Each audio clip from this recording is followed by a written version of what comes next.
think what we ought to do is do our opening prayers, and then we'll go through and just read what we've covered so far. Where we started on page 130, 139, and then I believe we stopped on page 147, the end of page 147. So what I'd like to do is alternate reciting a page, so everybody's got a chance to recite a little bit. And there's a page there that has got a lot of names in there, so if it's okay, I'll take that one, and you guys can muddle through the rest of it. Okay, so I don't know whether, I think Curtis was with us last time. I haven't heard from him all week this week, so I don't know if he's going to join us or not. Okay, so let's see. I know Gary has done the opening prayers recently, and I know Tom has done it many times. Michael, are you you want to do the opening prayers? Did you do them recently? I did, but that's what Let's happened. let Tom do them, because I know Tom hasn't done it in a little while. So let's let Tom do it. So Tom, why don't you do the opening prayers, and let's go through it one time in English, and that'll be good, and then we'll go to the Padmasambhava part. Okay. Now, how far are we taking? Are we taking it all the way to the mandala offering, or are we just taking the? Let's take it through the 7-limb prayer. So up to the mandala offering. So stop after the 7-limb prayer. Yeah. Okay. Okay. And then okay. Okay. The altruistic motivation. All mother sentient beings, especially those enemies who hate, obstructors who harm me, and those who create obstacles on my path to liberation and omniscience. May they experience happiness, be separated from suffering, and swiftly I will establish them in the state of unsurpassed, perfect, complete, and precious Buddha. Action Bodhicitta prayer. Thus, until I achieve enlightenment, I perform virtuous deeds with body, speech, and mind. Until death, I perform virtuous deeds with body, speech.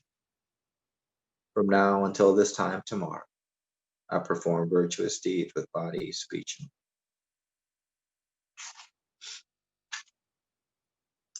Long refuge prayer.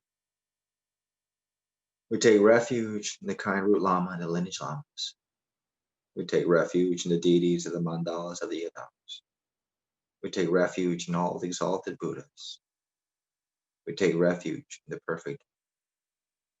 We take refuge in the excellent order of the Sanghas.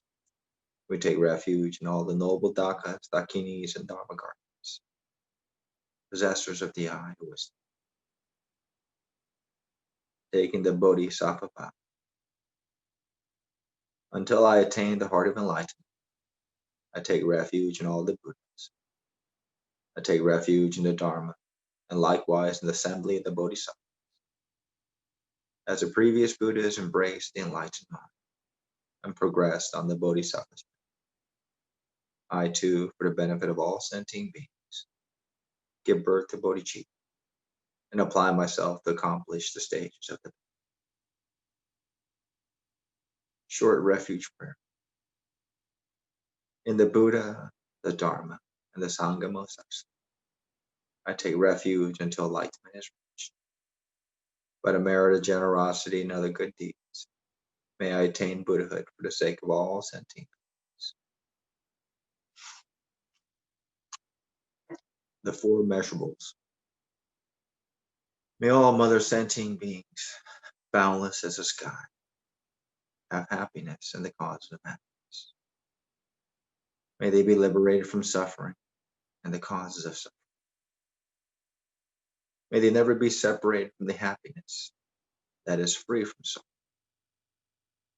May they rest in equanimity, free from attachments and aversions.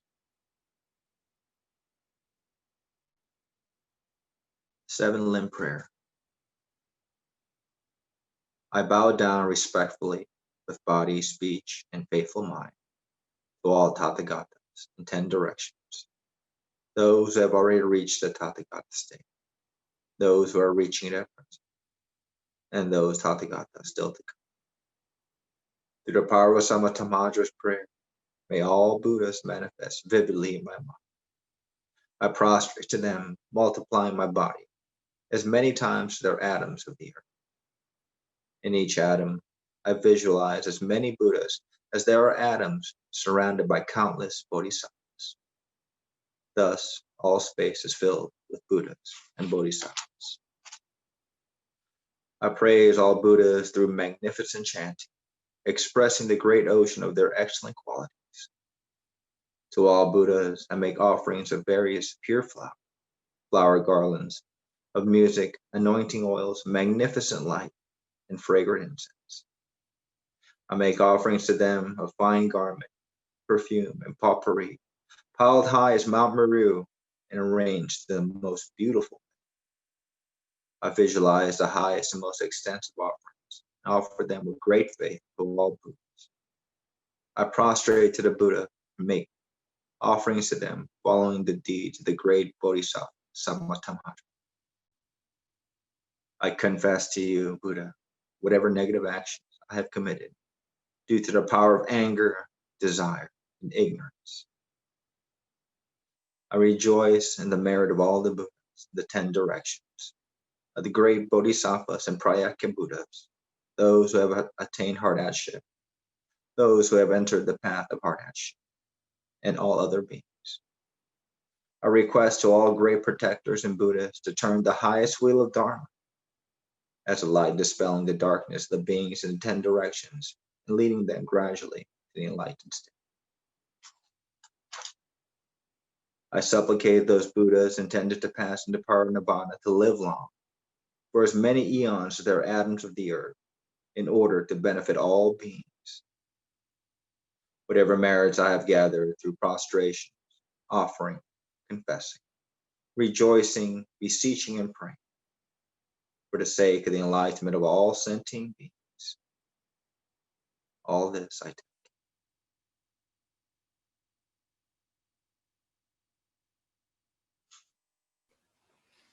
Okay, thank you. Okay. Hello, Adrian. Welcome. Thank you. Hey, guys. Do you have any questions about the Padmasambhava practice at all? No, not yet. Okay. All right. What we're going to do tonight, we start on page 139, and we go to page, and we stopped at the bottom of page 147 last time. So to reestablish our stream of consciousness, we'll go through the first part here that we've already done. I'll do the first part, 139 and 140, and then we'll have Tom will do page 141 and 142.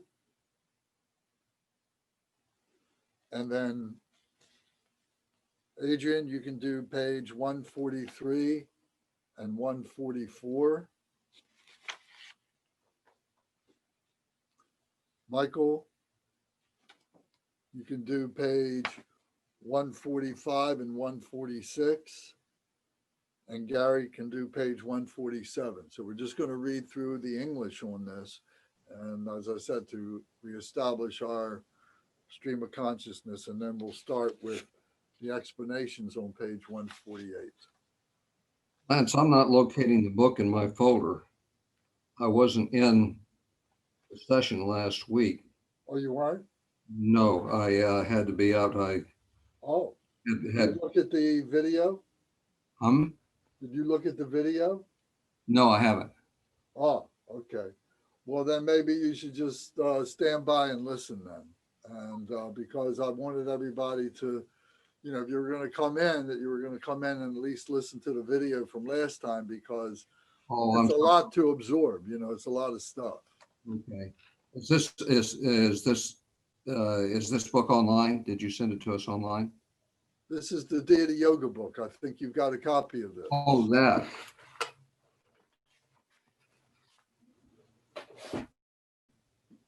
Well, I can certainly read page 149, you said? I'd rather, let's keep it with the guys who've already been there because they've heard some of it and so Okay. All right. on. But I strongly recommend, if you're interested in following this, to go back and listen to the first part. I will do so. Okay. I wrote a message to that effect, hoping everybody would. I think I remember that, but then I moved beyond it and didn't catch up to it. So then going back to, so then Michael, you'll read page 145, 146, and 147, if that's okay with you. Okay, so we begin on page 139. This is the supplication to the lineage of Padma Lingpa Terma, the Sadhana Peaceful Guru Rinpoche. So Padma Lingpa was the discoverer of this practice.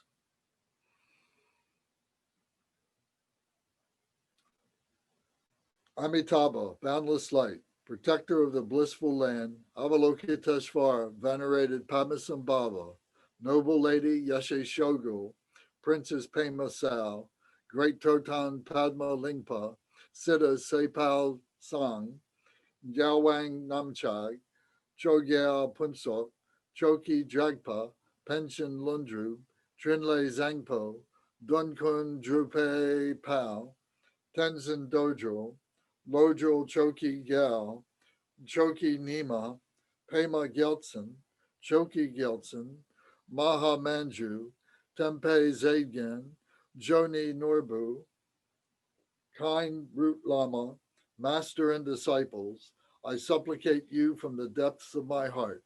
Please dispel adversities and hindrances. Please bestow your blessings to attain common and supreme accomplishments. Having accomplished without hindrance all objectives that accord with the Dharma, may I seize the royal seat of the Dharmakaya, the definitive truth, and may I then progress to the supreme pure land of great bliss without taking a samsaric rebirth. The exceedingly concise sadhana of peaceful Guru Padmasambhava. Homage to the Lama and the three roots. Namo, to the Guru who embodies all Sugatas and has the nature of the three jewels. I and all sentient beings of the sixth realm take refuge until enlightenment is reached. Having given rise to bodhicitta and accomplished the awakened Lama for the sake of all beings, I vow to free all beings in the six realms by performing activities to fulfill beings' needs. Guru Yidam and your assemblies of deities, please come here and be seated on this throne of lotus, sun, and moon. I humbly bow with body, speech, and mind, and render outer, inner, and secret offerings. All impaired and broken vows, evil deeds, and obscurations, I lay bare and openly confess.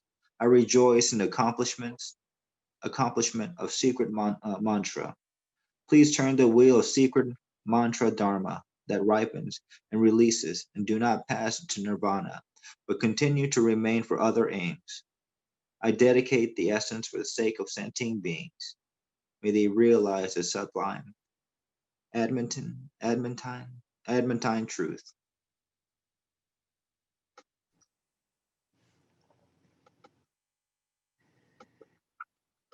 From within the state of emptiness arises Om, which becomes a vast and extensive.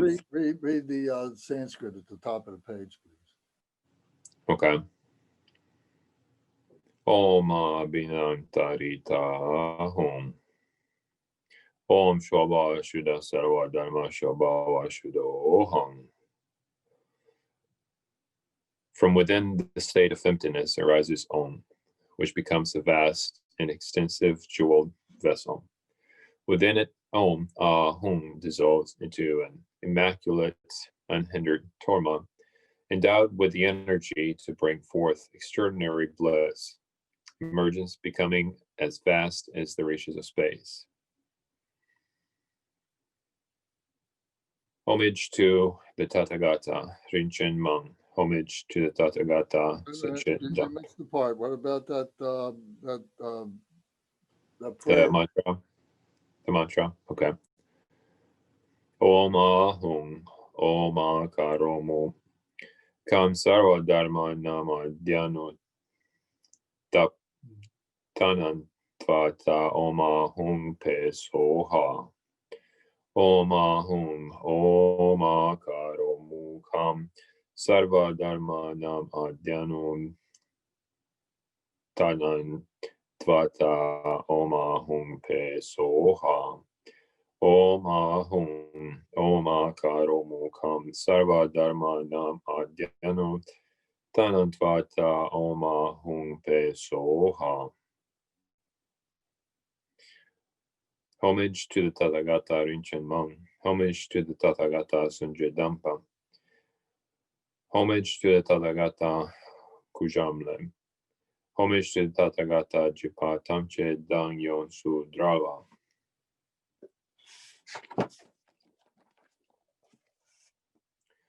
Hum, all hindrances obstructing the cities in the mandala of the three roots. Take this offering and giving torma, and do not stay here, but go to another place.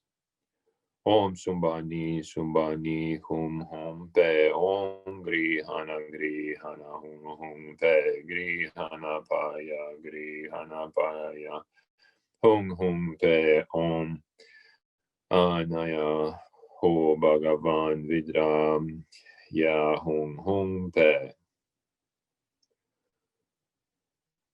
Hum Na Nye Ne Nang Jitro Samcho is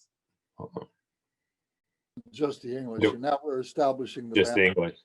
Okay. Hum, I'm the ferocious Lord of the primordial continuous nature.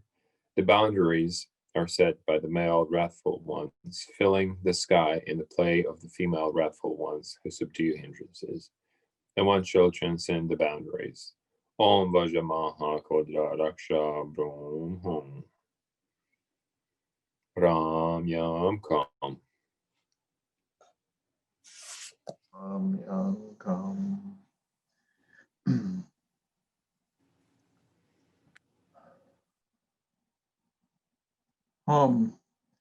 Emanating myriad forms from the no. Do the blessings, please, at the top of page 145. Om Vajra Argam Ahom. Om Vajra Padyam Ahom. Om Vajra Puspe Ahom. Om Vajra Dupe Ahom. Om Vajra Aloke Ahom. Om Vajra Grande Ahom. Om Vajra Nividyam Ahom. Om Vajra Shapta Ahom. Om Ahom Sarva Pasifika Amtra Hom Shri Ta. Om Ahom Maharakta Dvadala Mandala Boom Shri Ta. Om Ahom Mahabalinkta Hum Shri Ta. Home, emanating myriad forms from the continuous Dharmadhatu nature, naturally appear the Lama, Yidam, Dakinis, and an ocean of oath-bound ones. Kindly consider your spiritual pledges and send down great resplendence. Om Vajra Guru Deva Dakini Samaya Jana Avishaya Aha.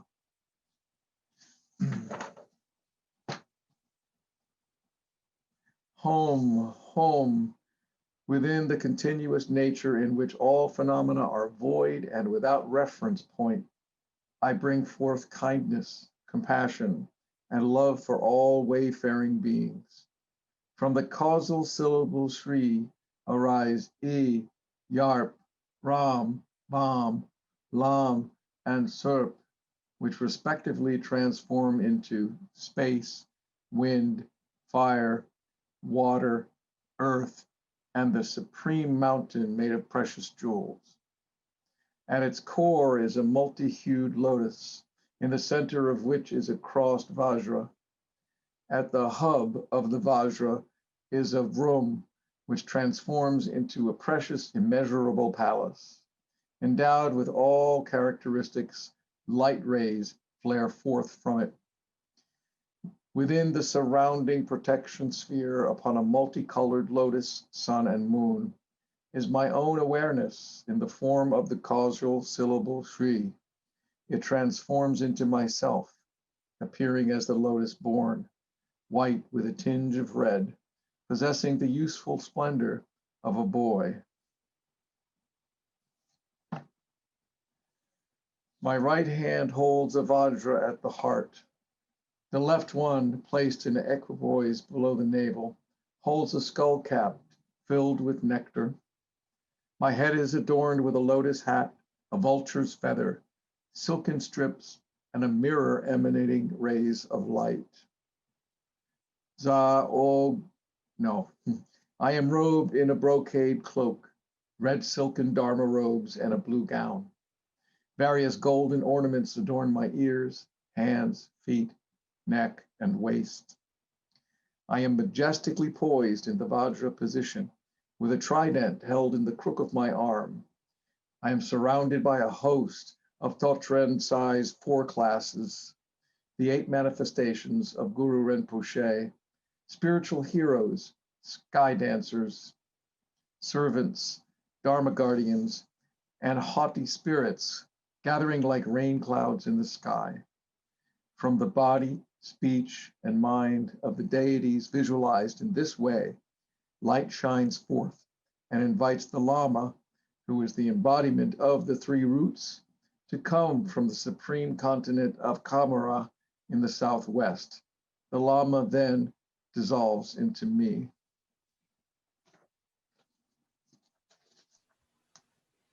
Okay, very good. Everybody did really good with that. Thank you.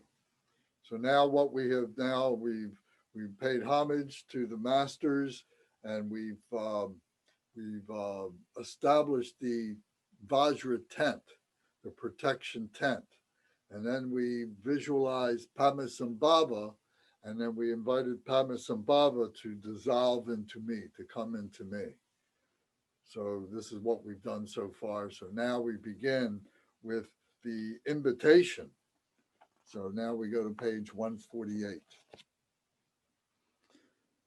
So home, in the northwest border of Odhyana, in the pollen heart of a lotus, you attain the marvelous, most excellent accomplishment. Renowned as the lotus born, you are surrounded by a retinue of male and female sky dancers.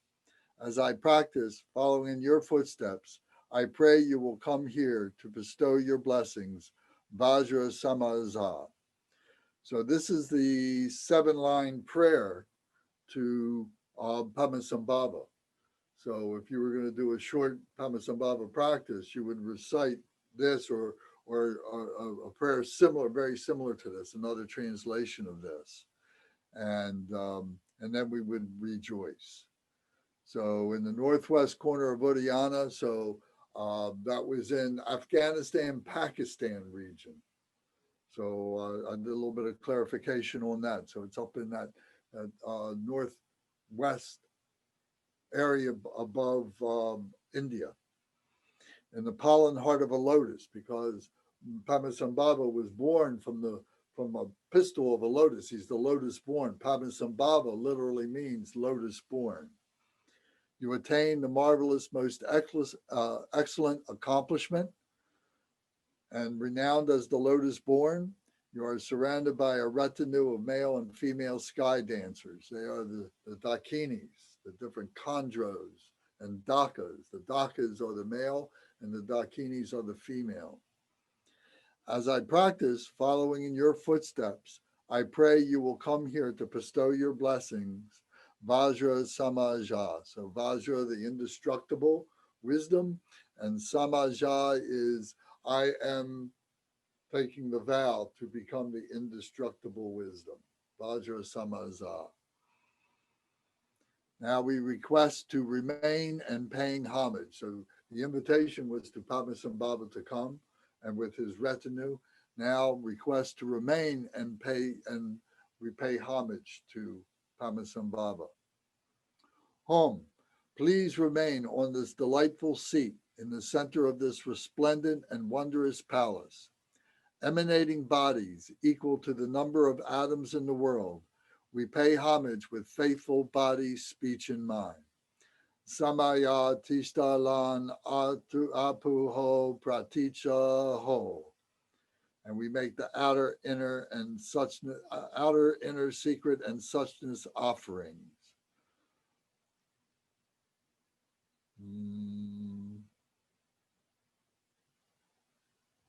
So it's important, before we go do the offerings, it's important, this part that I just read, that we visualize that there are many, many emanating bodies equal to the number of atoms in the world. This is a very important visualization that we do in many of the same prayers, particularly in the 7-limb prayer, that we visualize all our atoms within our body, that they all become Buddha atoms, and that all around us are all filled with atoms that are Buddha atoms also, surrounded by all the bodhisattvas. So we need to look at all phenomenal nature as the Buddha. So here we're visualizing that same as Padmasambhava. So everything is permeated with Padmasambhava. So now we make the offerings to all these countless Padmasambhava beings. Home, I offer water to drink, water to bathe the feet, flowers, incense, oil lamps, scented water, food, music, and such as that of the drum and the conch shell. So these are the 8 offerings that we're used to making and so on. So we're visualizing that. I offer supreme medicine to the 8 root and 1,000 subsidiary ingredients, rakta formed from causes and conditions, and an embellished torma. So we're offering all these ingredients, all these food things, all these grains, all this amrita, the scented water, the flowered water, and the milk water, and the blood water, the wine water is being offered to all these deities. And an embellished torma, so a very elaborate, beautiful torma is being blessed and is being offered for all these deities to come and stay. Then it says, the Yab-Yom union is the greatest bliss, symbolizing the absolute truth, innate bliss and emptiness. Please accept this wondrous offering. So now we're offering the Yab-Yom is the deity and his consort. When they are in the position of conjoined, where the male is either sitting and the female is sitting more or less in his lap facing him, or they sometimes in the wrathful deities, they'll be standing in a dancing position and she will have her legs wrapped around him. This is called Yab-Yom. The male is the Yab and the female is the Yom. So Yab-Yom. So we know what that means. Is the Yab-Yom union is the greatest bliss, symbolizing the absolute truth. So what this is to visualize that here is the wisdom of the female of the Yom and the skillful means of the Yab, and coming together. So they are one. It's non-dual. That all the elements of what we might consider to be the masculine and the feminine are all together. So innate bliss and emptiness, innate bliss and emptiness. So although it has a form, the form is emptiness, but with it is this bliss that comes, this awareness bliss of this emptiness. Please accept this wondrous offering. So we're making this offering, we're visualizing ourselves always as Padmasambhava, as the deity, and as in Yab-Yom. So we need to visualize that ourselves for ourselves. So then we make offerings here. It says Argam, Padyam, Pushpe, Dupe, Aloke, Gande, Nuitea, Shapta, Puja Ho. And then Pancha, Amrita, Maha Rakta, Mahabalingta Kahi, Anu Ragaya, Mi, Mahamudra, Puja Ho. So now we're making the offerings of the ingredients, of the grain offerings and so on, and of the Amrita, and of the Rakta offering, and of the Torma. So that's what this is. So there would be a blessing, and where the Lama would take the bumpa with the Amrita, with the peacock feather, and would be, spreading that and blessing these items. So now comes the praise. Om, homage and praise to the Guru's body, appearing yet void, void yet appearing. Ah, homage and praise to the Guru's speech, heard yet void, void yet heard. Om, homage and praise to the Guru's mind, void yet clear, clear yet void. Praise to you who is endowed with infinite attributes and trains beings with enlightened deeds. So this is rejoicing that we're visualizing the three kaya Padmasambhava, the Dharmakaya, the Sambhogakaya, the Nirmanakaya Padmasambhava. So he is appearing void and not void. So we're seeing this dualistic nature being transcended. So it's emptiness and appearance, emptiness and sound, and so on. Emptiness in mind.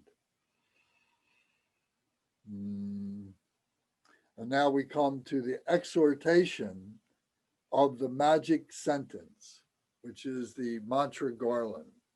So as we recite the mantra, there's a seed syllable usually, and the mantra, all the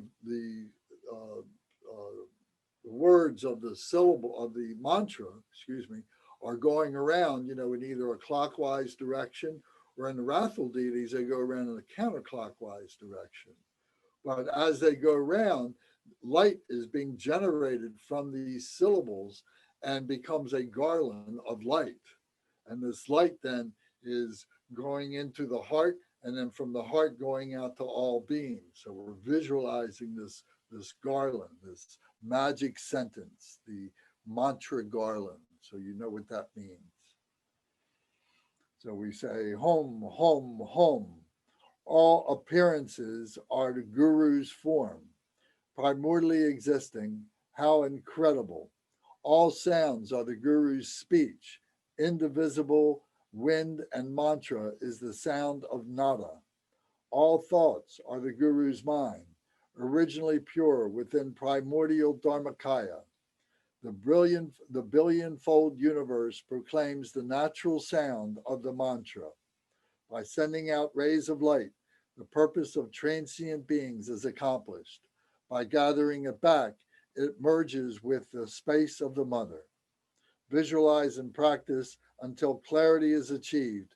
Do not stop until accomplishment is attained. So going back to this, so hom, hom, hom is hong, hong, hong, to make the wisdom manifest. All appearances are the Guru's form. So this is the holy, sacred emptiness body. So the body of the deity and primordially existing. So this is ever primordially existing. It's unborn. It's always present. And it takes the display of the phenomenal nature. So everything that we see, everything that we hear, everything that we think is all part of that phenomenal nature, the display of that Dharmakaya essence. And in this case, it's Padmasambhava. So we say how incredible this is. So all sounds are the Guru's speech. So this is the realizer, realizing this, the the recognition of this within our brain, within our speech. Indivisible wind and mantra is the sound of the nada. So the nada is this flame, this when we look at the seed syllable, at the very top of the seed syllable is this little flame, and then it transforms it. We focus our attention on that, and then it becomes invisible as shunyata, as the emptiness, and we flow right with it. It becomes it's an object for us to be able to attain the shunyata, the emptiness. The indivisible wind and mantra. So the wind, the element of the wind, we've got that within ourselves. It's our breath. And the mantra becomes the vocalization of that. So it's important to recognize the mantra and the wind as being coming together as one. All thoughts are the guru's mind. So all that we think and that anyone else is all part of the phenomenal nature of the display of the deity, of the guru in this case, Guru Rinpoche Padmasambhava. Originally pure within primordial Dharmakaya. So coming from that primordially pure, uncontaminated, unborn nature. The billion-fold universe proclaims the natural sound of the mantra, the magical sentence. So this billion-fold universe, and some of the other practices, they talk about, that what we see as this universe and so on. There's billions and billions and billions of this. It's unimaginable quantities of this display of this universe, of these universes and so on. But all this is all empty of its own nature. It is all just a display of the Dharmakaya.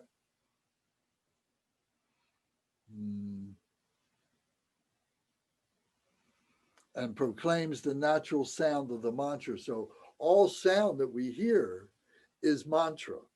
So, when we do Shen Rezeg and we do Om Mani Padme Hum, or we do Manjushri, Om Wagishvari Mum, or we do Tara, Om Tari Tutari Tere Soha, everything is permeated by that mantra. It becomes the sound of that display. It becomes the sound of that vibration of whatever this phenomenal display is. So it's sending out rays of light. The purpose of transient beings is accomplished. By gathering it back, it emerges with the space of the mother. So we visualize this going around the mantra garland. As I said, it comes into the deity, and then it goes out from the deity, goes out to all sentient beings, and then it comes back. It's coming back. It's like an endless loop, but it's in the 3 dimensions, or rather the 10 directions is what I mean to say. So there's no beginning, there's no end. It's all just suffused. Everything is suffused with this vibration that we now see as sound, we see as light, we see as rays, is all this same, all coming together. And it merges with the space of the mother. So here the mother is the yum of his consort, the consort of the deity. All comes together, the space of the mother, which is the wisdom. The wisdom aspect is the space of the mother. The father, the masculine, is the method, is the skillful means. So the mother represents the wisdom. So this is all coming back into the wisdom, going back out to all beings as the skillful means, as the method. So the two sides of the same hand. So visualize and practice until clarity is achieved. Do not stop until accomplishment is attained.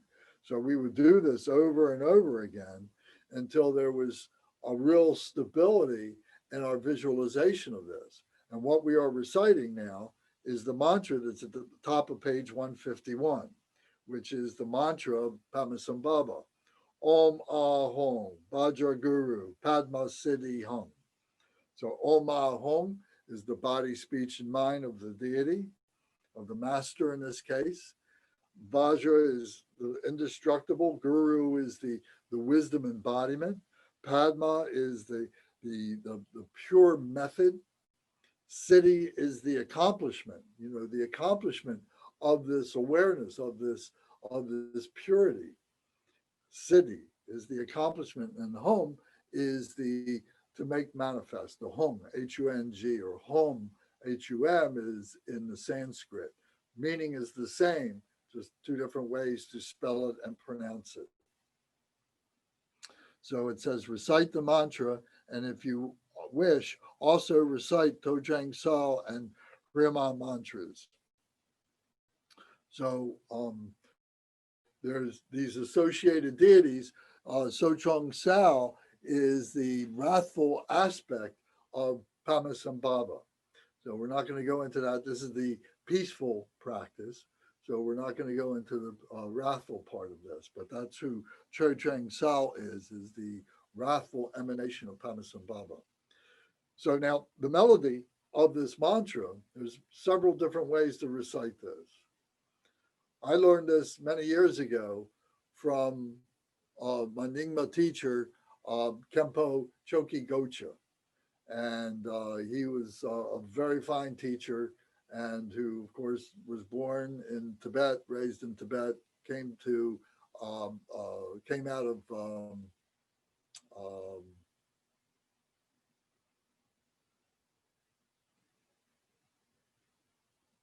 what's the name of the land next to Sikkim? The great the forest, the Buddhist nation. I can't think of the name. Bhutan.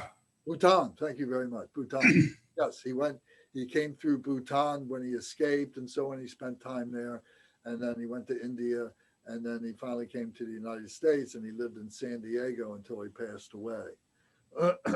So he taught me this melody, and I'll teach it to you. It's very powerful.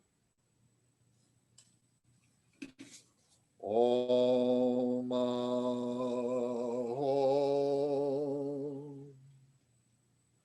Bajra Guru Pema Siddhi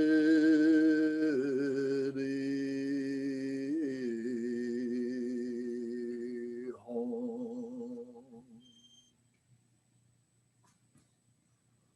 Om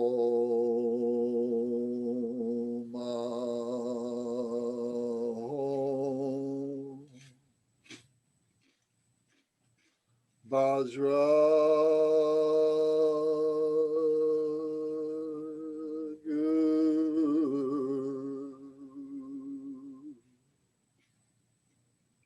Pema Siddhi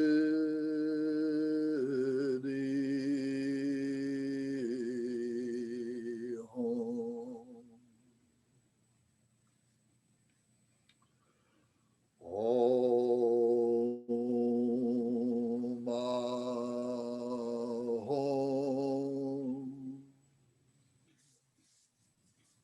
Vajra Guru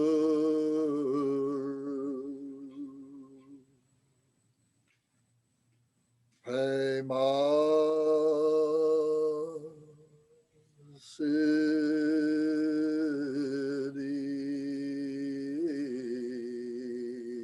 Hum. So turn off your microphones and let's try this together a few times. And then when we come back and do the practice, then we will be able to recite this. But you can see that this is a very heartfelt, very profound mantra, melody, and should inspire you to, in all the mantras that we do, to find a way to recite them, to sing them with such conviction, with such heartfelt connection with these mantras. Very, very, very powerful. It's among the most powerful that I know. Om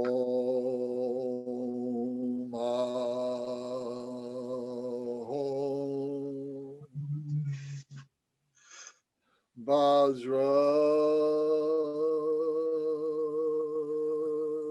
Guru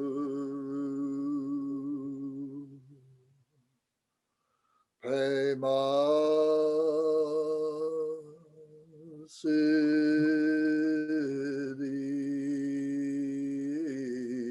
Home. Recite along with me. Follow as best you can. Just Om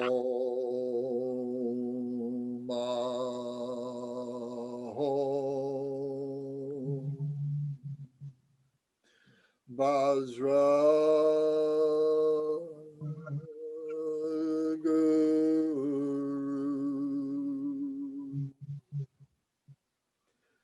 Pema Siddhi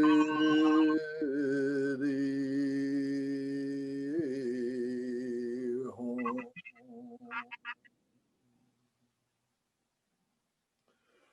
Om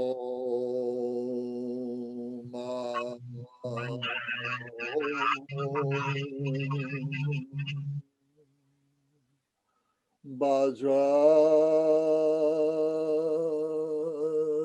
Guru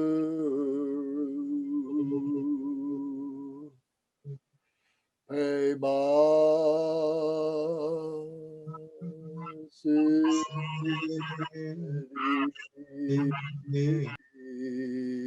Home.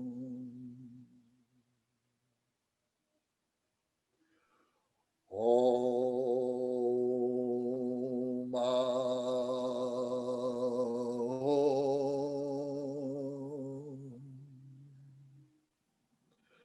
Vajra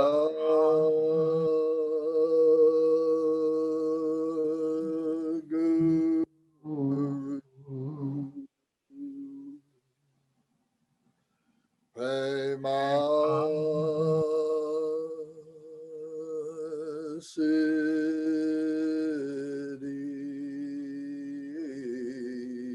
Home.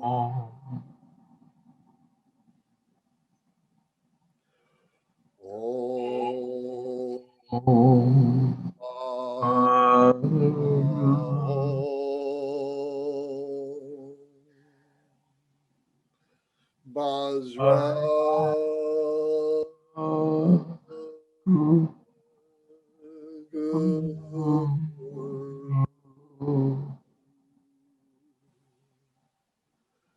Prema Siddhi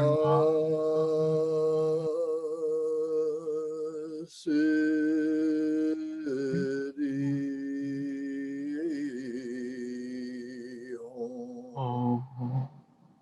Om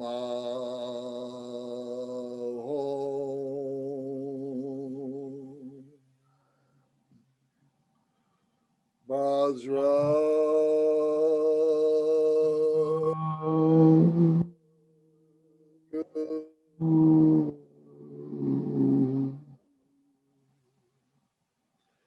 Prema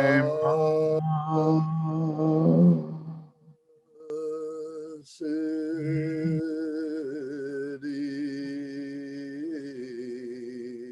Home. Om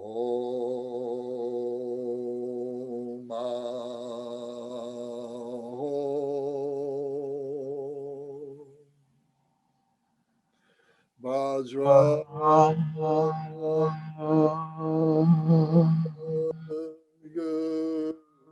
Guru Prema Siddhi Home.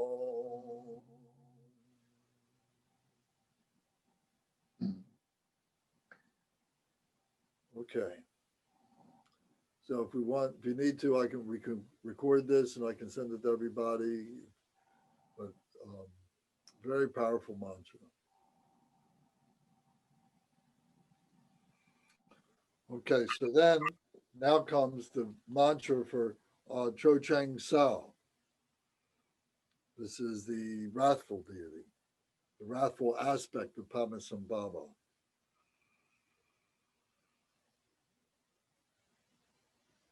So this is Om Ahong Vajra Guru Padma Cho Chang Sao Vajra Samaya Ja Siddhi Pala Hom Ah. So I don't know the melody. Let me see. Om Ahom Vajra Guru Padma Choja Trang Sao Vajra Samaya Jasidi Pala Hom Ah. Om Ahom Vajra Guru Padma Trojan Sa Vajra Samaya Ja Siddhi Pala Hom Ah. Om Ahom Vajra Guru Padma Trotrang Sao Vajra Samaya Jasidi Pala Hom Ah.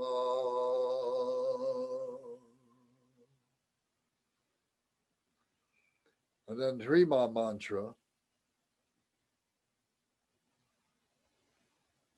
Om Ahom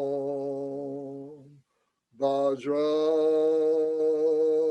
Guru Padma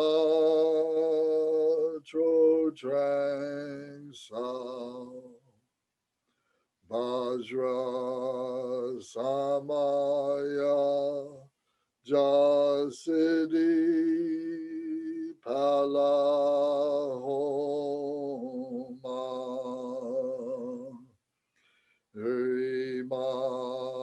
Mahari Nisa Raja Riyasite Ring Ring Ja Ja.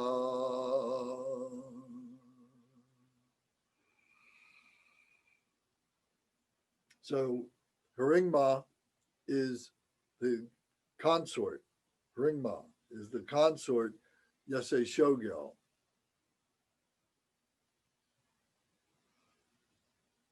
So there's a great book called The Lotus Born that was composed by Yasei Shogo, that is like a biography of Padmasambhava.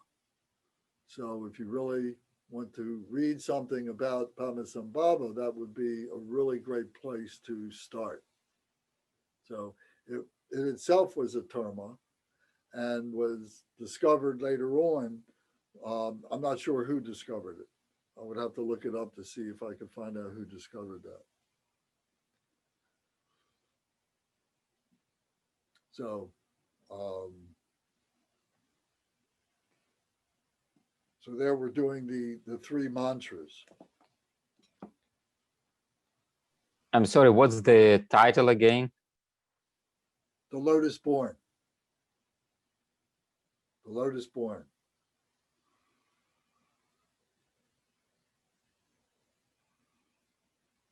Okay. Any questions about anything we've done so far? I have a question. Okay.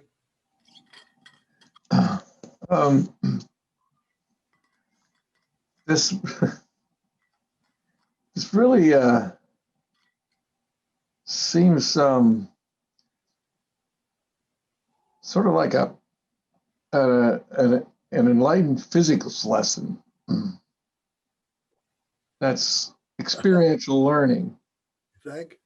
Yeah, I think so. So, yeah. So I think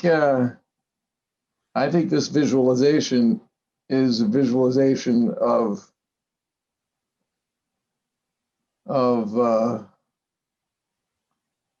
real stuff. Well, all the deities are the same like this, but this is very dramatic. Yeah.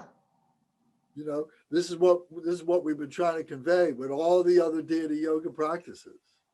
But this one, like I said, is very, very dramatic. It really brings it, it becomes palpable, doesn't it? Yeah, it does. It does. It's behold the billionfold universe proclaiming, and then the lights coming and going from all directions in all places. Yeah, honestly, it's a physics lesson, I think. But Yes. I like it, whether it is or it isn't. Thank Yes, you. well, it is. And remember that it was Padmasambhava who composed the Book of Natural Liberation by Hearing in the Intermediate States, otherwise known as the Tibetan Book of the Dead. Yes, I do have a question. Okay. So when do you recite the peaceful Padmasambhava, and when do you do the practice of the wrathful Padmasambhava? And what is the difference for us? Well, I don't do the wrathful practice because I haven't been taught the practice. I haven't had the empowerment for it. And so, and I don't have a practice here. This is the peaceful practice. You can do the peaceful practice anytime you want. You can do it every day. You can do it every other day. You can do it once a week. You can do it on Guru Rinpoche Day. What is it? The 10th day of the month or the 20th day of the month is Guru Rinpoche Day. So that's when I generally do it, is then. And I will spend a fair amount of time with it and really get, and it really reconnects and refreshes my, my practice. And so because of the power of this practice is so amazing. So, and I do a shorter version than this. And Adrian, you and I did this practice. We did the shorter version. It's very powerful, that. But here is the more elaborate version and so on. So that's my answer. If there was a particular circumstance that was very difficult where you had great obstacles and you needed some profound support in being able to meet those obstacles, then that would be a time to do the wrathful Padmasambhava, because that's what Padmasambhava symbolizes, was coming to Tibet from India to be able to subdue, all these, demons and confusions and so on, unacceptance of the Tibetan people who would not accept the Buddhism practices. So he was able to transform all of that. So he did it at a very large scale.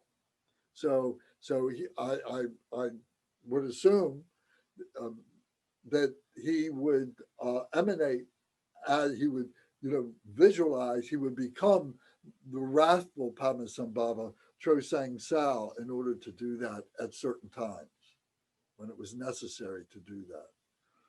So if you want to get more serious about it, then I would recommend that you get in touch with a Nyingma teacher who is well versed in this and carry on the teachings with us. So that would be something for us all to do, and if the time comes avail, we'll do that. Maybe Drupan Tingling Ningpo is likely to be a good person to be able to help us with that.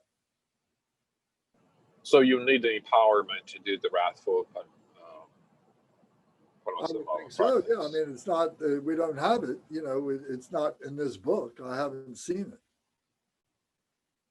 So whether or not you visualize it in yourself by reciting this mantra here, but I don't think that's the right thing to do. I don't think that's correct. I think you're going out on a limb, you know, and that's not the right thing to do. That's not what we do. You know, we do follow the instructions of the masters. Does that make sense? Yeah, and I do go out on a limb every day, Lance. No, you do. But you never cut behind you, right? I'm just kidding. Isn't that right, though? You don't cut behind you. I think that was a great question. I don't know if you can share, maybe like in general, there are other deities that have wrathful and peaceful mode of practice.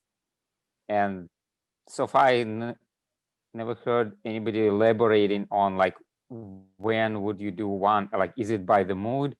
Is it by your internal feeling or by external circumstances that you? I think they all do. And in the Bardo Todal, you know, it is elaborated. It is identified. Let's put it that way. It's identified the wrathful aspects of many of the peaceful deities. You know, the practices aren't there, but you know, you become familiar with them because it's part of the Bardo experience and so on. And that's what the Bardo Todal is becoming familiar with it. But the wrathful deities are not hateful. You know, they have, you know, exquisite compassion. Yeah, they still have bodhicitta. They still full of bodhicitta. What's that? You're saying that they still are full of bodhicitta. Of course. Yeah. They what the wrathful deities are able to do is to be able to overpower the negativities, fierce negativities that are coming, that are present. But they're doing it with great love. They're doing it with great compassion, with great method, great ability. You know, more than the peaceful deities. The peaceful deities, their enlightened activities are pacification and enrichment. But the wrathful deities then become more about magnetizing and subduing, particularly subduing. And they're subduing with love. They're subduing with compassion. So there's no hatred involved. There's nothing like that. There's no anger involved. And all the deities I know have a wrathful aspect to them, have a fierce. I prefer the word fierce than wrathful. A fierce, you know, because that the wrathful connotates a particular hatred, you know, all being wrathful, the hatred or the anger of the gods or whatever, you know, in the Bible, they talk about it all the time, you know, but in Buddhism, the wrathful is used, but I like the translation fierce, that I think is more meaningful without the connotation of the anger. Does that make sense? Yes. So would you like match it to your own current mood, or would you like try to maybe when your mood is wrathful, you balance it with peaceful practice, and the other way around? What's your take on that? That's right. It can work in two ways. It could be that you are going through a terrible time within yourself, and you know that, you know, the enemy is within yourself. You know that. And the pacification is not being effective. So then you would then invoke the fierce deity, the fierce practices and so on within yourself. But then it also might be that you're in an environment of something around you. You're doing okay yourself, but you're in this environment. Maybe it's a family problem, or it's a a community problem or a Sangha problem where there is this great confusion, and you've tried pacification, but it's not working. So then maybe we need to invoke, and maybe we do it as a group, to invoke the wrathful, peaceful, the fierce deity to be able to subdue that which is in the community, so to speak, or in the Sangha itself, something like that. So once again, this bears out to have a master on this. I'm giving you an introduction. Yeah. And on all of this requires empowerment. All of this requires transmission. All of this requires introduction. What I'm trying to do now is to give you a taste of what this is, so that now you can go to the lamas and ask them for these empowerments, ask them for these transmissions, and ask them for these instructions on these practices. Yes. Makes sense. Okay, good. Okay, good questions though. Good, very relative questions. Anybody got anything else you want to talk about? Yeah, Lance, as far as getting the empowerments from the lamas, do they give them accordingly to where they think you are, or if you're ready to receive these empowerments, or do you have to request these empowerments? You have to request them. I mean, So go ahead. go ahead. So they don't give them accordingly to if you're, because would it be okay to give a beginner an empowerment of some of these practices? Of course. Yeah. Maybe not this one, but the Yeah. others, the ones that we've started off with. I mean, Mhm. this book is the reason why we got this book, is to be able to do these practices, and we've received some of these empowerments, as a sangha. But if you haven't received it because you weren't present and you want to receive it, yes, you need to talk to the lama. Mm. Yeah. And some lamas may not respond. They might deny it for one reason or another, or say somebody else has to do it, or kick it around and say, well, somebody else is going to do it, I don't do it. All combination of things. But we need to be persistent with it if we really want it. And maybe if you're not receiving the answer that you're looking for from the lama, say, I would like to get this empowerment. Would you please recommend somebody to me that I could go and request this empowerment from? Mm. So usually what it would mean you would have to travel to wherever it is that they, hold their practices and teachings, or that you're inviting the lama to come, to your sangha, and you're paying for the expenses and all that kind of stuff. So it's a concerted effort with the sangha to do something like that. Now, are all the lamas capable of giving any and all of these empowerments? Khenpos and Drupans.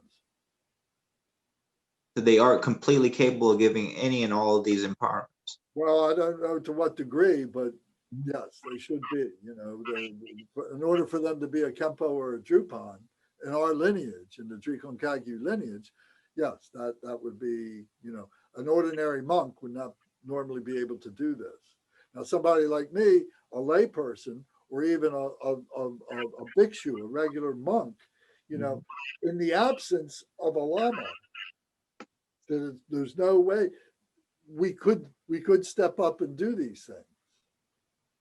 But even so, it would be kind of like provisionary. Something's better than nothing, as long as it's done with, Sincerity. Sincerity and knowledge and experience. It would be more than just reading it out of a book or something like that. Someone who has received the empowerment and the three kindnesses, and who has been doing the practices, who is familiar with the practices. So it wouldn't be just somebody, but I couldn't give the transmission and do it properly, you know, but I could give instructions or somebody like me, I should say, you know. So I'm not trying to set myself up as someone in that position. But. So I mean, does it take a lot out of the lamas or the Drupals to do these empowerments? Is it a long, drawn out process? Is that why they don't do it? I mean, It's or it's a labor of love. okay. You know, it's a huge commitment for them. Mm. And some lamas like to do it more than other lamas, I've found. You know. So my experience, you know, I mean, like, you know, many of the empowerments come from Garchen Rinpoche, you know, especially in particular, the you know, the very profound, you know, deep ones would come from Guru Rinpoche, from Garchen Rinpoche, or from His Holiness Chetsang Rinpoche. When I went on pilgrimage in 2004 to India, we were there for 10 days, and every day we were receiving 2 empowerments, one in the morning and one in the afternoon. And the lamas were exhausted.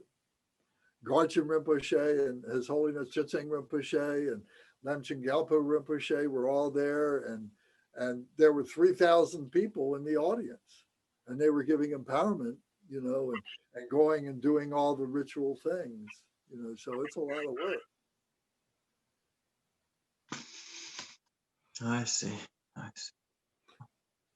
So I think it's an important thing, and it's important to be part of the Sangha and to let your wishes be known and to talk to the Lama about it, you know, or Khenpo Sampo or Drupal Tinling Ningpo or anybody else, Khenpo, you know, Tenzin or whomever else, you know. It's and I think that's one of the things that we need to be able to be really focused on, because, you know, we learn the academics, but we also need to learn the practices. And the practices come from the empowerments and come from these sadhanas. That's what we practice. That's right. And we're learning the academics to see what it is that we need to get out of those practices. You know, but it's the practices that enable us to have the embodiment of these things. You know, so we've got a core of people here now, you know, that you know, would be very, very good. And once this coronavirus thing is over, you know, it'd be great to be able to institute a program where we can do this. And we were on the, you know, we were about to do that when the last year when the coronavirus hit. Mm-hmm.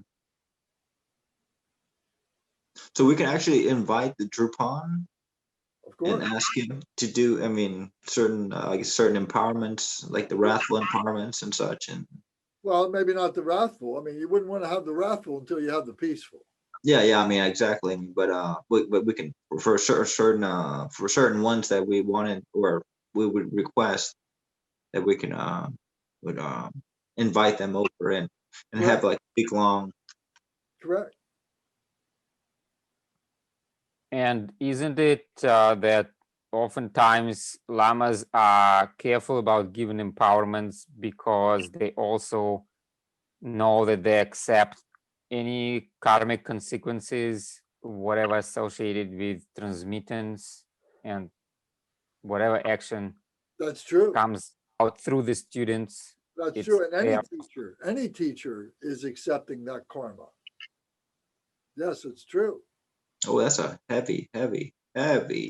Well, it can be, but it also depends on how powerful that lama is. Mm. But also merit that comes from benefiting. Well, of course. Mm-hmm. Of course, they're taking on that karma. Yeah, I know Khenpo had mentioned there's other Khenpos that don't give teachings because they realize that even if they give the teachings or the empowerments, a lot of the people getting them aren't going to practice them. That's true. And they're like, why even bother giving it? They're not going to practice it. Well, that's true. That is true, you know, and that's a rationale for some of the lamas. I can't, you know, justify it one way or the other, but yes, I've heard that too. Mm-hmm. But it always comes from where we as a beginner or a practitioner, where we are, how sincere, how much do we want that? Mm. You know, and sometimes you have to request these things seriously 3 times, you know, that because they want to know that you're very serious about this, That you're going to practice it. that you're making a commitment, you know, to do this. Mm-hmm. And the proper way to do it, while we're talking about it, the proper way to do it, the way it's done in the old country, is you come to them with the kata offering. And you come to them at a particular time when they're seated and they're comfortable, and you know, and you present them with the kata, and maybe there's an offering involved. And you bow at their feet. You prostrate at their feet 3 times, and you make the request, and you say, you know, I would really like to have this this empowerment, whatever it is, you know, this teaching, whatever it is, and please, you know, whatever words of embellishment that you want to use, you know, you would say, but it should be heartfelt and it should be yours. You know, doesn't have to be anything elaborate, but it should be heartfelt no matter what.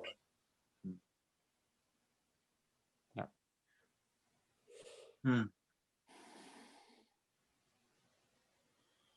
So then in the American, you know, what we've learned to do it here in the West is, you know, we make these offerings at the end of a teaching or at the end of a practice or something. And the way they do it in the old country, you do it first. You know, the Western way is, well, I ain't giving you anything till I get the goods, you know. And that's upside down, you know, that's. So the mandala offering, I don't know if you've ever noticed when they do the mandala offering, and they have, you know, the Sangha members, and they've got the mandala, and they've got the statues, and they've got a stack of money and prayer books and so on, that they're making offerings. That's the time that you're making this mandala offering to the Lama to do these teachings and give these practices, these empowerments and so on. Mm.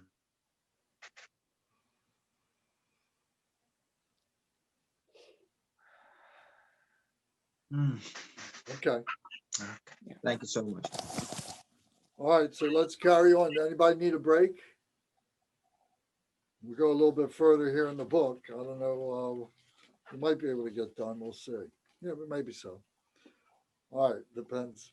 All right, so I'm on page 151 now at the bottom.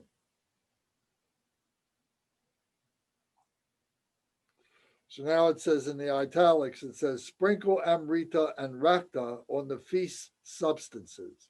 So we just made these mantra offerings, and now we are blessing again. We're making these with the Amrita and the Rakta. So the Amrita, remember, is the dutsi that comes out of the bumpa, and the Rakta is like the milk and the wine that represents the white substances and the red substances. So those are offerings that are being made as well. So we're blessing them. So then it says, Hum, I arise as the deity, because now we've done this whole visualization thing. And now we've been doing the mantra, which is the vocalization, which is the speech of the deity. So now I arise as the deity. I am now Padmasambhava. From my heart, Ram, Yam, and Kam emerge and purify the feast substances. White, red, and blue, Oma, Hong, Ha, Ho, Shri, issue forth and transform the substances into nectar. And it says Oma, Hong, Ha, Ho, Shri. So, so from my heart, Ram, Yam, Kam. Ram is the fire, Yam is the wind, Kam is the water with the earth in it, the cohesion, the solution of the earth and the water. Emerge and purify the feast substances. White, red, blue, Oma, Hong, Ha, Ho, Shri, issue forth. So we're changing everything into the nectar, all these substances and so on. So if we've got, in the shrine room, or if you've got it at home, if you've got a shrine at home, an altar, when you are setting up your 8 bowls and you're filling them, you're reciting Oma Ram Yam Kam, Ram Yam Kam, Ram Yam Kam, Oma Hum, Oma Hum. You're purifying your altar, you're purifying your meditation space and so on. This is an important thing to do. It's a mindfulness practice. These rituals are establishing a mindfulness in your life, in your practice, and so on, to make your teachings, for you to become the embodiment of those teachings. Just reading them over and over and over again that isn't complete. To be able to do these things and become these practices and live your life as a practice, that's where the transformations come. So it's not done that way in all the traditions of Buddhism, but it is in this tradition, in the Vajrayana. This is what it is to be a Vajrayana practitioner.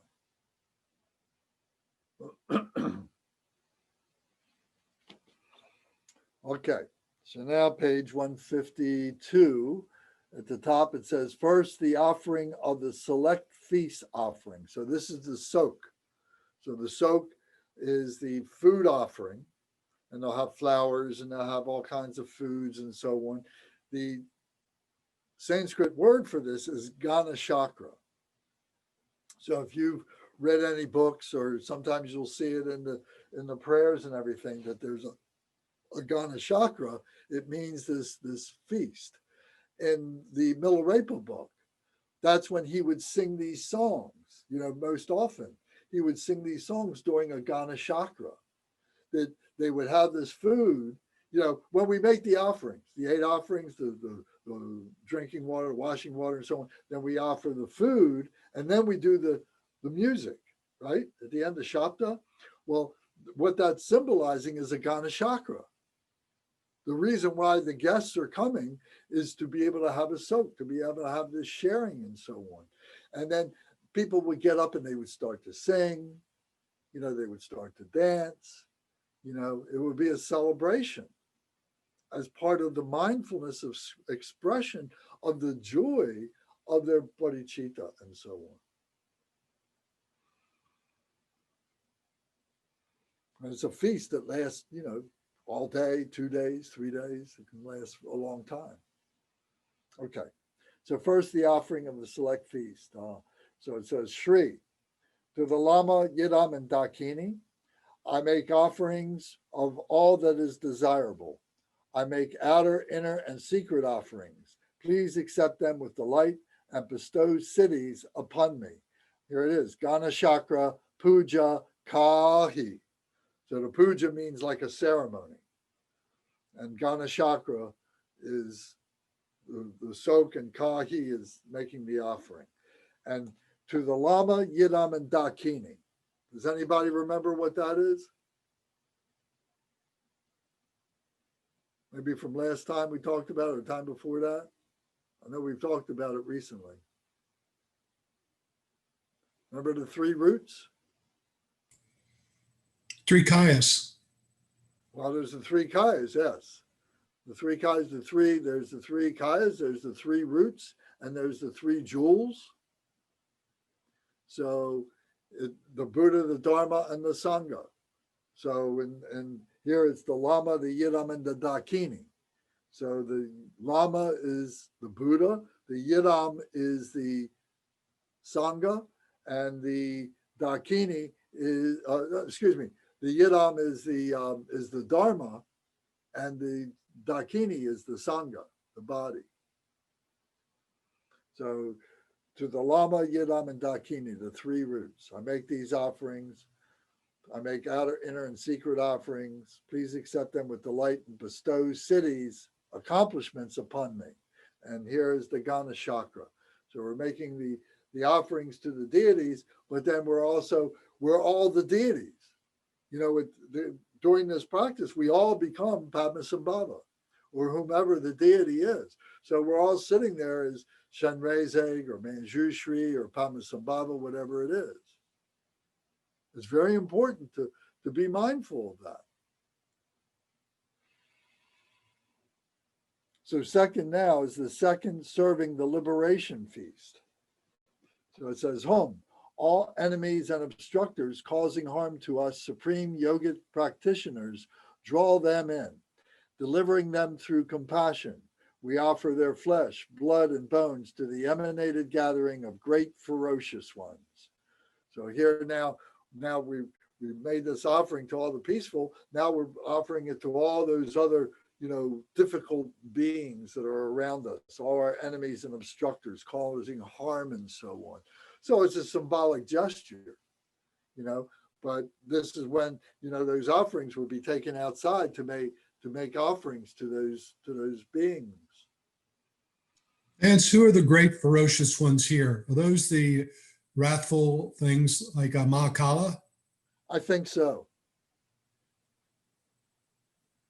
That would make sense.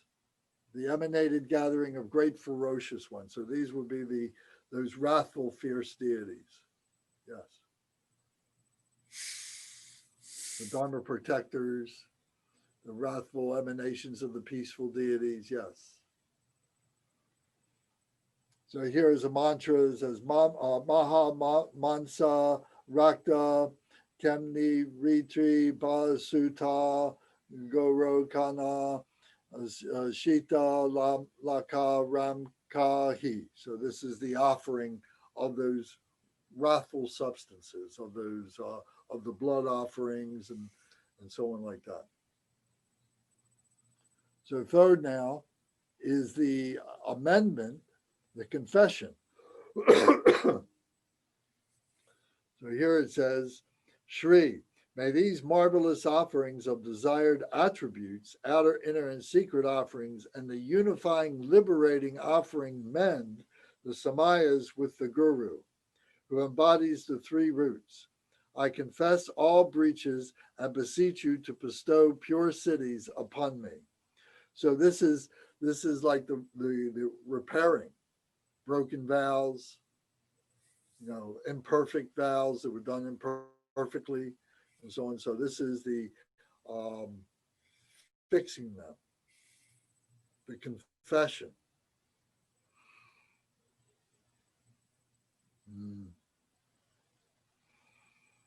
Unifying, liberating, offering, mend, repair. The samayas with the Guru, the samayas. So if we've broken samaya with the Guru or with the Buddha, it can be with the Guru. You could do something that was against the Guru, but it could be the Buddha Guru, so to fix those things. Embodies the three roots. So we just talked about that. Okay. Then the next it says, recite the 100-syllable mantra, partake of the feast, gather the remainders and sprinkle them with Amrita and Rakta. So now we said this statement here of repairing. Now we are confessing with the 100-syllable mantra. And sometimes the mantra, we're used to saying it, Om Bajra Sattva Samaya. Om Bajra Sattva. Bajra Sattva is Vajra Sattva. So sometimes we would say Om Padmasambhava Sattva Samaya. We would replace the name Vajrasattva with another deity that is specific to the practice.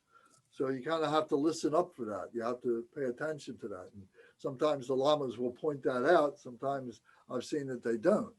But the correct way to do it would be to address that 100-syllable prayer to the specific deity that you are confessing to.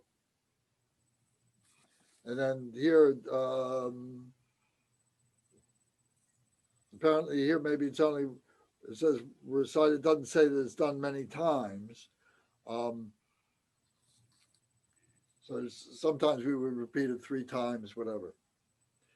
So then it goes down to, it says, home, the finest selected portion, the feast and its remainders are offered to the 3 roots, my Dharma brothers and sisters, and the messenger envoys respectively.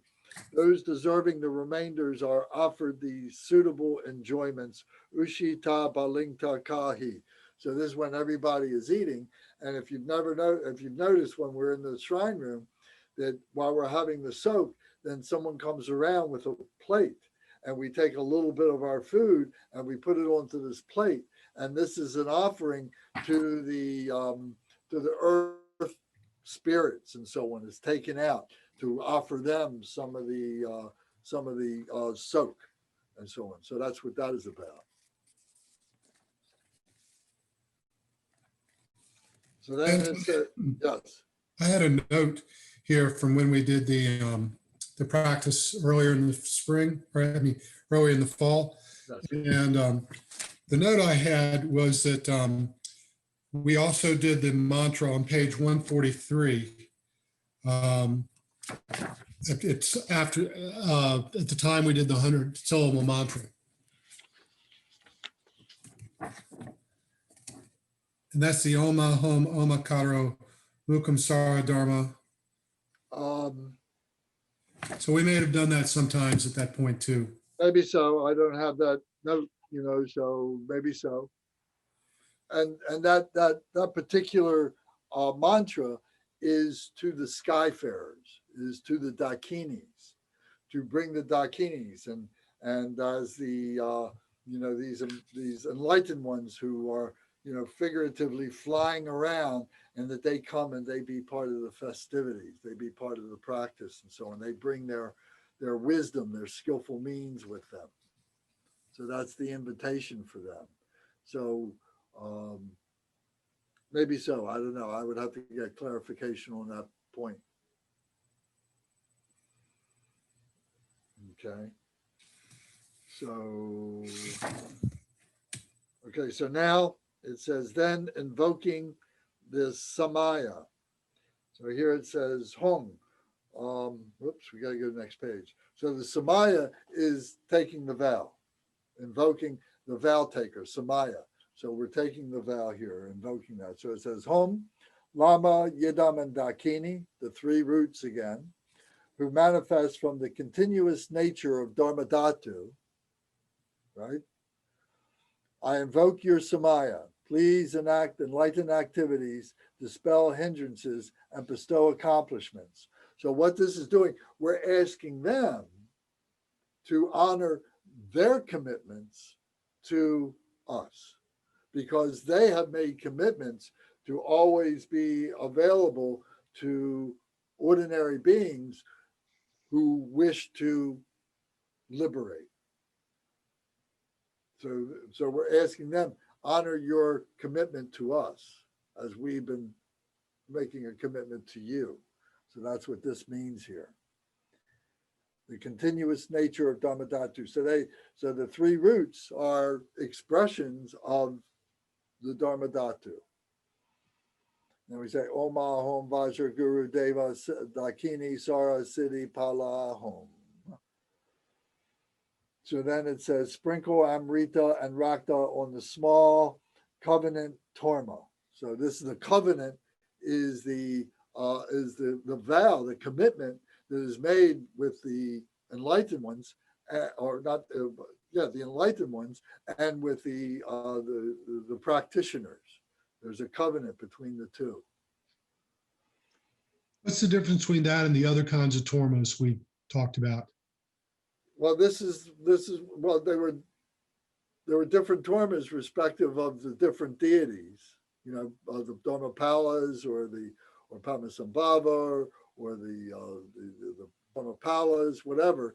This one is about the covenant, the commitments that are made between the enlightened ones and us as the practitioner. We made a commitment to them, they're making a commitment to us. The covenant. You've heard the covenant before. Okay. Hom, host of protectors who have given your word in the beginning, in the middle, and in the end, before the eyes of the Vidyadhara lineage, accept this offering torma and carry out enlightened deeds. Om Dharmapala Saparivara Amrita Balingta Kahi. So this Vidyadhara lineage, these are the hero awareness holders.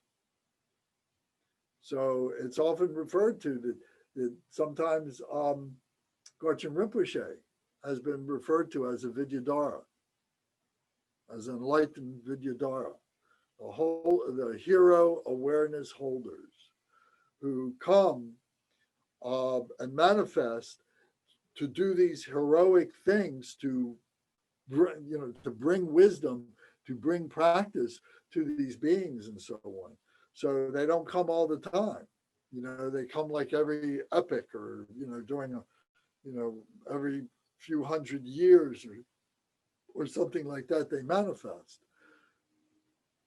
So I think the Garchins, this is what, the 8th Garchin.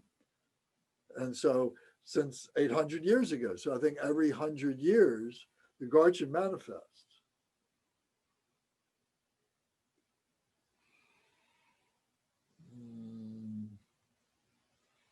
Okay.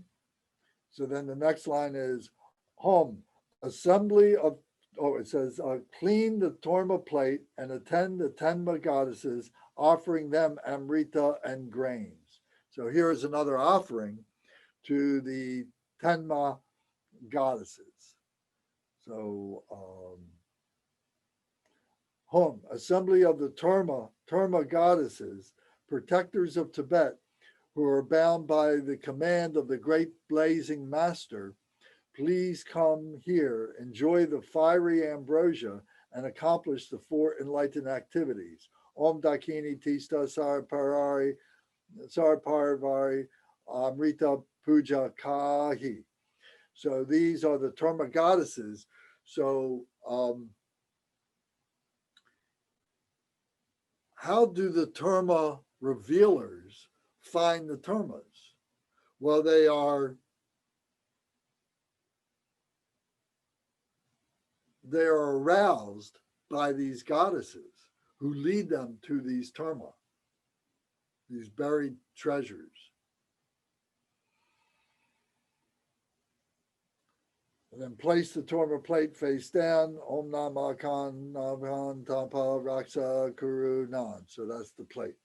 So then we go to the next page. It says, home, having entered the gates of the supreme mantra vehicle, in order to purify stains of omissions, additions, and mistakes, I beseech you, divine assembly, to forbear all errors I am aware of and all those I do not recall. And here again, we recite the 100-syllable purification mantra. Then, home, the illusory deities of the mandala, divine appearances, lacking any real existence, gathered back into the natural abode of Dharmadhatu. How wondrous is this overwhelming, unbound ease. So we've invoked these enlightenment deities, these wisdom deities to come to us. Now we're telling them, go back to your natural abodes, and then we will carry on because we've been blessed by you, and we will carry on as best we can. We take the vow that that's what we're going to do. But you go back to your places, because around here, things can get contaminated. And we become, we become their emanations, their minions. If we don't carry the work, then it's on us. It's not on them. They've gone back. They remain pure. But we're still here in this samsara, nirvana, phenomenal nature. It's up to us to carry on the work.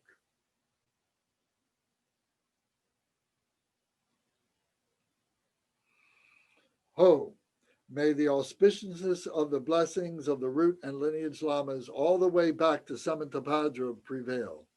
May the auspiciousness of the twofold cities of the assembly of peaceful and wrathful victorious Yidams prevail.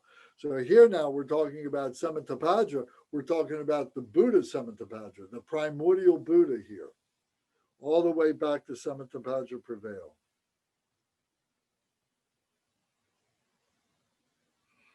May the auspiciousness of the mothers, sisters, dakinis, and secondary dakinis and light accomplishments prevail. May the auspiciousness of the annihilation of enemies and obstructors by the host of Dharma protectors and oath-bound haughty ones prevail. So again, we're in this phenomenal nature, and may all our work, have fruition by doing all these things. And this annihilation, it's better to think of it not as an angry annihilation, but it's more of a subduing. It's a transformation. Not that they're being killed or anything like that, but that they are being subdued. So it's kind of like Superman. You've all heard my story about Superman, where I said, he had a great physical body, he had a great intellectual mind, and he had a great heart. And in all the stories of Superman, that he never drew blood, but he would subdue those evildoers and be able to take them to a place where they could redeem themselves. So in the same way, that's what, is being taught about, mentioned here, is that we would annihilate these beings, but in a peaceful way, in a compassionate way.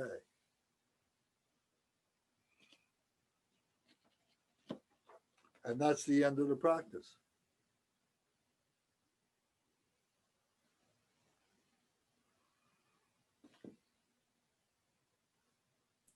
By the way, Lance, on the next page, there's more stuff. Oh yeah, the little stuff. Thank you for pointing that out. Overlooked So it many times. okay, so then it says, so we're on the next page here where it shows the Kagyu masters. So now at the top in the italics, it says, then recite dedication prayers, and after all activities, make the place of practice unseeable for others. It is said that one word is a word. It is said that one word is a word, and 100 words are also nothing but words. Similarly, if a fine teaching contains all intended meanings, then it is perfectly pure, whether it is extensive or concise. Thus, I believe that this practice accords with that. By this virtue, may even those with inferior mental capacity, together with all infinite sentient beings, attain the state of the Vajra holder by relying on the accomplished path of the peaceful and wrathful Guru.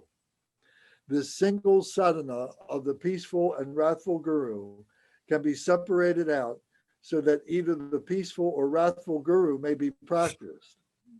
In order for those of inferior mental capacity to engage in this practice without much difficulty, the exceedingly concise sadhana was written by Dharmakirti, the Drikungpa, whose wisdom of the Vajrayana path is fully ripened.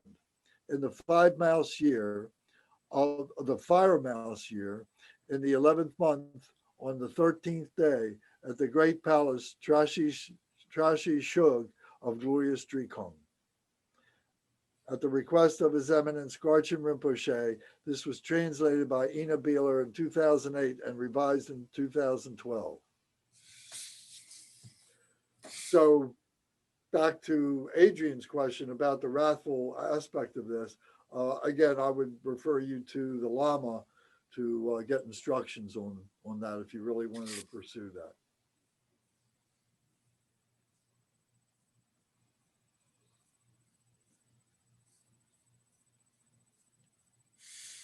So there's really not enough time to go through this whole thing as a practice. And if you recall, when we did this with the Bumsok, there was instruments being played, the drums were being played, the cymbals were being played, the horns were being played, all that was all happening. So this is a big practice. So I would like to read it together with everybody. If you want to do it now, we could do it. It's 8:45. If you want to take a few minutes, we probably could do it in 15 minutes or so, finish this practice. You want to do that? Okay, so let's go back then to Page 148 is where we began tonight. We read up to this point. We manifested the Vajra fence. Remember the Vajra tent, the protection fence. We manifested that. Then we invoked Padmasambhava, and then we brought Padmasambhava into ourselves. We visualized ourselves as Padmasambhava, and now we do the invitation to do the practice. So now we should all read this together out loud. I'll read it in the English. Actually, maybe why don't we do it like we did the first part? Everybody take a turn. So what do we got? We got 1 page, 2 page, 3 page, 4 page, 5 page, 6 page, 7 page, 8 page. So we got 8 pages, and we got 1, 2, 3, and we got 7 people. Perfect. Okay. So we'll go around. So we'll start. I'll do the first page, 148, and then Michael will do the next page. Then Alexander, you've got this book, Alex? Do you have this book? Do you have this practice? I may have another Guru Rinpoche talk, so I don't know. All right. Well, then we'll skip over you. I'm sorry, but Yeah. we need to recite this. All right. So Yeah, so I'll listen. So Michael will go after me. Yes, by all means. Michael will go after me, then Adrian, and then Curtis, and then Gary, and then Tom. Okay? All right. So here's the 7-line prayer. We begin with that on page 148. Home, in the northwest border of Odhyana, in the pollen heart of a lotus, you attain the marvelous, most excellent accomplishment, renowned as the lotus born. You are surrounded by a retinue of male and female sky dancers. As I practice, following in your footsteps, I pray you will come here to bestow your blessings. Vajra Samaza. Home, please remain on this delightful seat in the center of this resplendent and wondrous palace. Emanating bodies equal to the number of atoms in the world, we pay homage with faithful body, speech, and mind. Samaya Titstalan Ati Poho Praticha Ho. Okay, Michael, will you do this next part on page 149? I offer water to drink, water to bathe the feet, flowers, incense, oil lamps, scented water, food and music such as that of drums and conch shells. I offer supreme medicine of the 8 root and 1,000 subsidiary ingredients, Rakta form of causes and conditions, and an embellished torma. The Yab-Yum union is the greatest bliss, symbolizing the absolute truth, innate bliss and emptiness. Please accept this wondrous offering. Argam, Padyam, Puchpe, Dupe, Aloke, Gande, Nevidya, Shapta Puja Ho, Panka Amrita Maharakta Mahabalinkta Kahi, Anurangaya Mi Mahamudra Puja Ho. Om, homage and praise to the Guru's body, appearing yet void, void yet appearing. Ah, homage and praise to the Guru's speech, heard yet void, void yet heard. Okay, Adrian, page 150. Home, homage and praise to the Guru's mind, void yet clear, clear yet void. Praise to you who is endowed with infinite attributes and trains beings with enlightened deeds. Home, home, home. All appearances are the Guru's form, primordially existing. How incredible. All sounds are the Guru's speech. Indivisible wind and mantra is the sound of nada. All thoughts are the Guru's mind, originally pure, within primordial Dharmakaya. The billion-fold universe proclaims the natural sound of the mantra. By sending out rays of light, the purpose of transient beings is accomplished by gathering it back. It merges with the space of the mother.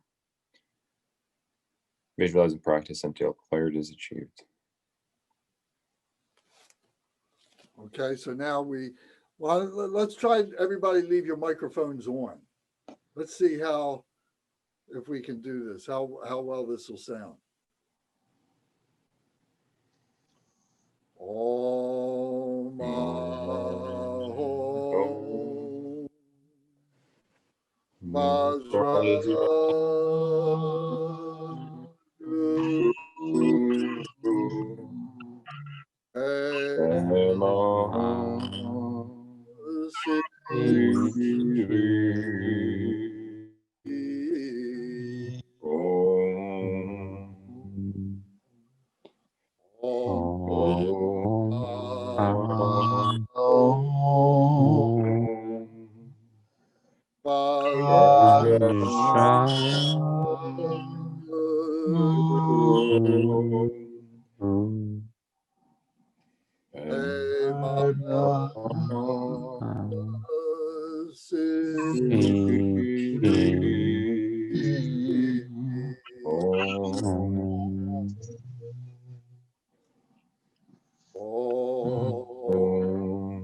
I'll recite this part. Om Ahom Vajra Guru Padma Chochang Sa Vajra Samaya Ja Siddhi Pala Hom Ah.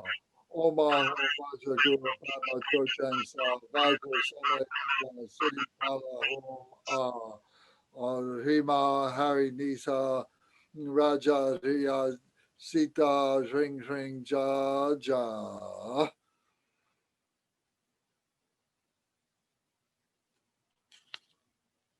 I'm going to read page, Vance. Yes, you go finish this page and the next page, please. Home, I arise as the deity. From my heart, Ram, Yam, and Kam emanate and purify the feast substances. White, red, and blue, Om, Ah, Hom, and Ha, Ho, Kri, issue forth and transform the substances into nectar. Om, Ah, Hom, Ha, Ho, Kri, Om, Ah, Hom, Ha, Ho, Kri, Om, Ah, Hom, Ho, Ha, Ho, Kri. Kri, to the Lama, Yidam, and Dakini, I make offerings of all that is desirable. I make outer, inner, and secret offerings. Please accept them with delight and bestow cities upon me. Gana Chakra Puja Kahi. Hum, all enemies and obstructors causing harm to us, supreme yogic practitioners, draw them in, delivering them through compassion. We offer their flesh, blood, and bones to the emanated gathering of great ferocious ones. Maha Mamsa, Rakta, Kemni Riti, Vasuta, Garochana, Chita Lakam, Ram Kahi. Okay, Gary.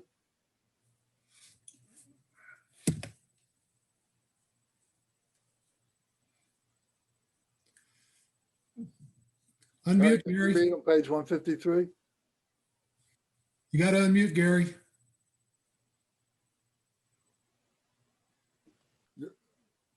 I don't know how I'm muted again. There you go. Okay. Shri, may these marvelous offerings of desired attributes, outer, inner, and secret offerings, and the unifying, liberating offering, mend the samayas with the Guru who embodies the three roots. I confess all breaches and beseech you to bestow pure cities upon me.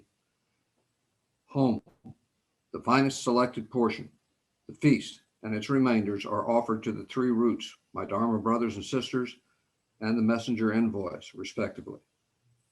Those deserving of remainders are offered those suitable enjoyments. Husita, Balanga, Kai. Okay, go ahead and read the next page. The next page, okay. Yeah.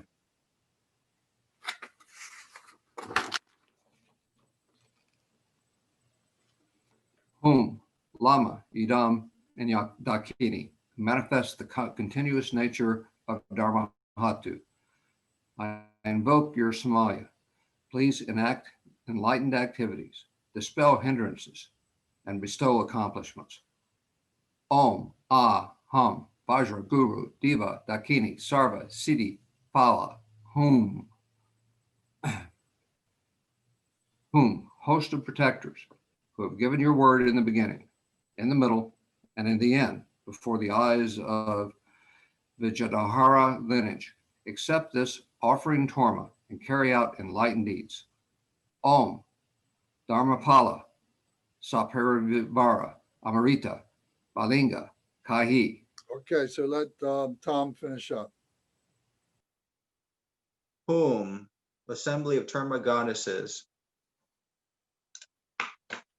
protectors of Tibet, who are bound by the command of the great blazing master, please come here, enjoy this fury ambrosia, and accomplish the four enlightened activities.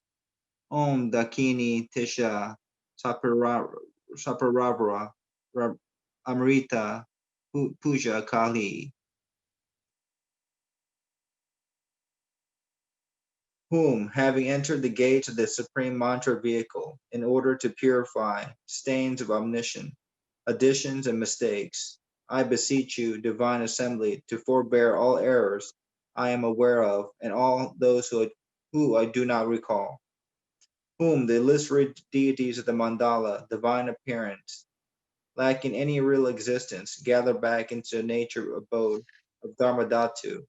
How wondrous is this overwhelming, unbound ease. Oh, may the auspiciousness of the blessings of the root and lineage lamas all the way back to Samathamhadra prevail. May the auspiciousness of the twofold cities of the assemblies of the peaceful and wrathful victorious Yidams prevail. May the auspiciousness of the mother, sister, Dakinis, and secondary Dakinis, enlightened accomplishment prevail. May the auspiciousness of the annihilation of enemies and obstructors by the host of the Dharma protectors and oath-bound hauntly ones prevail.